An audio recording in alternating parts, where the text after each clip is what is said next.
มินนะครับ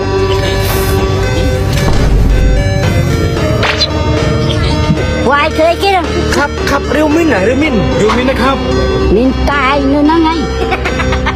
ครับผมเมย์เอาเรียวมินตำยังไงครับตำมันผู้ใดกันได้แม่เพราะเกลือเจ็กมาเกะกระเทาแม่ครับผมเรียวมินสันมินตายนู่นนั่งครับเอาไปนะไปเรียวมินนั่นไงยึดเด็ดก็ไปเถอะโอ้ปวดเลยไงเฮ้ยเลยมาดองมือได้ทำเลยวายเคยกินครับเรียวมินครับมินแม่นู่นนั่งไงครับผมเมย์เอาเรียวมินเลิกเขาเชียนเนี่ยว ายกระเทาแม่